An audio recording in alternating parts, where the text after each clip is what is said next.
The House in Committee on the Student Loan Scheme, Exemptions and Miscellaneous Provisions Amendment Bill, and the question is that Part 1 stand. Part. Honourable Marianne Street. Mr Chairman, I rise to speak now to the committee stages where we get down to some of the nuts and bolts around this legislation. But I have to say to begin with, Mr Chairman, that it's very timely that this legislation has reappeared on the order books now, because between the time that this was first introduced and referred to Select Committee and the time it has taken to come back for second reading, there have been a number of signals come from the government about tertiary students and in particular about the loan scheme. So here we have a piece of legislation which the Labour Party will support, but for which we are unsure about whether or not there is a long-term prognosis for this piece of legislation.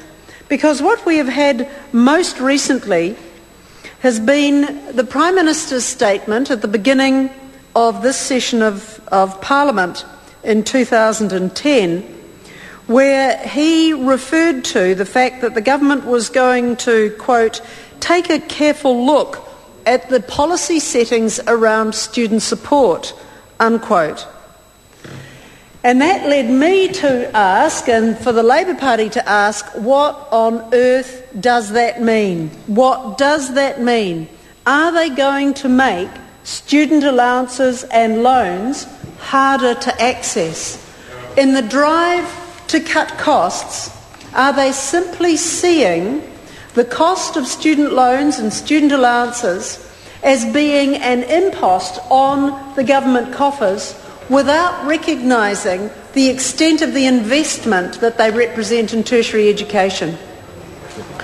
Mr Chairman, a government of a different hue might have seen tertiary education, particularly if it was of a red hue, might have seen the fact that in order for New Zealand to escalate out of a recession and in order to equip ourselves as a country with the kind of economic growth and development that we aspire to, with the kinds of wages and incomes that we aspire to, that the government would have seen fit to in fact invest more in tertiary education, not less. But the only signals we've received from the government are signals that contradict the part 1 of this bill. And those signals are about making things harder for students. This bill, and most of the relevant parts are in part 1 of this bill, in fact extend the scope of student loans to others who live in what has been quaintly called, well, it now appears quaint, but has been called for a long time, the realm of New Zealand. In other words, those areas, those countries such as Niue, Tokelau and the Cook Islands, which are constitutionally and in every other way dependent upon New Zealand, to be embraced and brought into the scope of the student loans provision that currently exists. And so here we have a bill that extends the scope of student loans at a time when the government is saying we're going to cut back, we're going to look at cutting back on opportunities for people to access tertiary education. And let me just underscore that point for a moment, Mr Chairman, by referring to a statement recently, an article in the paper that appeared recently about UCOL, about a polytechnic that is centred in Palmerston North and has satellite campuses in Wanganui and Masterton. And that CEO, Paul McElroy of UCOL, has been saying that he will have to cut back on student admission in order to meet the government's requirements. To cut back on student admission and entry to UCOL. And that is a tragedy, because just at the moment when we are looking for people to upskill and reskill, Mr. Chairman. Honourable Marion Street. Just at the moment when we are looking for people to upskill and reskill, this government is putting in place pressures and parameters that will make our institutions turn students away. The student cap is not something set in stone. It is something negotiated. And this government should lift that cap in order to ensure that we have the kind of skilled workforce that is going to take us into the future.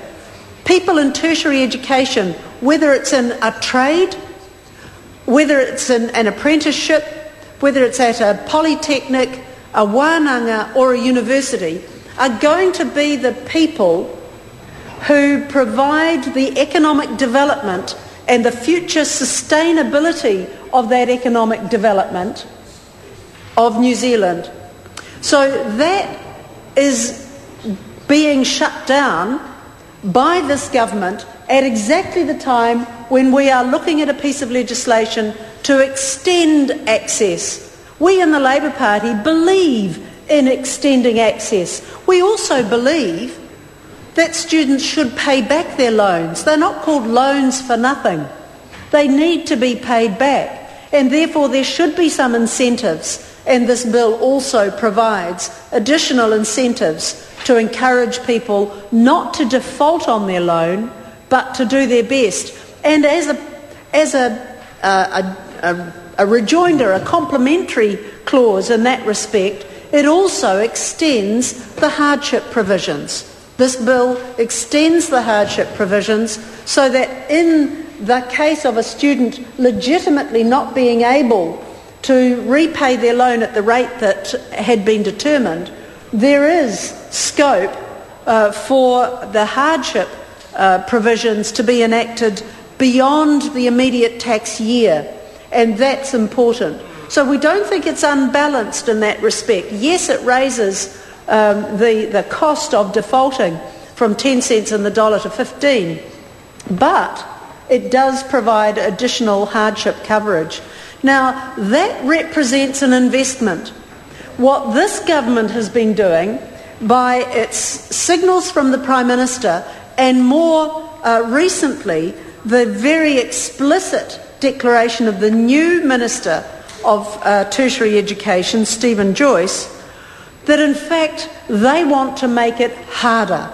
They want to make it harder to access skills and education. And that is what is the problem here. That in fact the problem is that we have a government talking out of both sides of its mouth. And that is going to be problematic. It will be problematic in the long term. It will be problematic in the short term for institutions which are under extraordinary pressure at the moment and are in the situation such as UCOL of turning students away. That is not what should be happening in the escalation out of a recession. That is short-sighted of this government, and it will cost us dearly in the future. There are some things that a government must invest in. Other governments are doing so. Australia, the United States, the UK are investing heavily in tertiary education. This government is going in the opposite direction at 100 miles an hour. And that is wrong. That is not appropriate. And while we support this bill and those provisions that are in Part 1, we need to set this in context that we have a dangerous collision about to happen in the government's tertiary education policy, a dangerous collision. We have people aspiring to upskill, to improve themselves. And this isn't just about going to university. This is about accessing tertiary education opportunities across the gamut. We've seen what they've done with adult and community education, low-cost, accessible education